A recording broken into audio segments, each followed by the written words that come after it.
What's going on, y'all? We back. I'm going to be continuing reading by reading a new book. We're going to be doing the book of Hebrews now. I'm going to read through the whole book.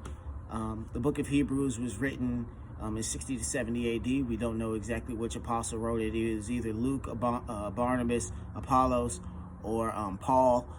Basically, it's a letter to the Hebrews of the time. Basically, at that time, the Hebrews were trying to still just do the commandments and the law to reap their salvation.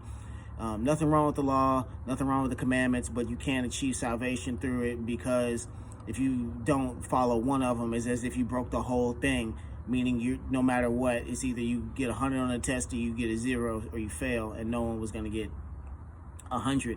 And basically the letter is expressing to the people, there's nothing wrong with the law, but don't let that be the saving grace for you. You need to place your faith in Jesus. And because they had been doing the law for so long, it was just very hard for that screw to click in their mind. So I'm going to be reading this to you. It's very pragmatic and very applicable to most people's lives. Chapter 1. In the past, God spoke to our forefathers through the prophets at many times and in various ways, but in these last days, he has spoken to us by his Son, whom he appointed heir of all things, and through whom he made the universe. The Son is the radiance of God's glory and the exact representation of his being, sustaining all things by his powerful word. After he had provided purification for sins, he sat down at the right hand of the Majesty in heaven, so he became as much superior to the angels as the name he has inherited is superior to theirs. For to which of the angels did God ever say, "You are my son, today I have become your father," or again, "I will be his father and he will be my son"? And again, when God brings his firstborn into the world, he says, "Let all God's angels worship him." In speaking of angels, he says he makes his angels winds, his servants flames of fire.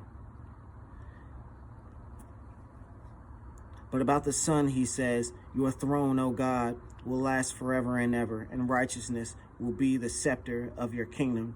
You have loved righteousness and hated wickedness. Therefore, God, your God, has set you above your companions by anointing you with the oil of joy." He also says in the beginning, "O Lord, you laid the foundations of the earth, and the heavens are the work of your hands. They will perish, but you remain. They will all wear out like a garment.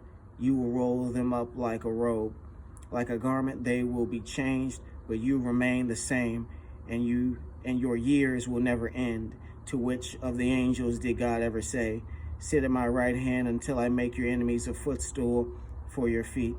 Are not all angels ministering spirits sent to serve those who will inherit salvation? Sorry, I kind of butchered that there in the middle, but we working on it. I'm going to see y'all tomorrow. We're going to be picking up in Hebrews chapter 2. Thank you for tuning in. Peace.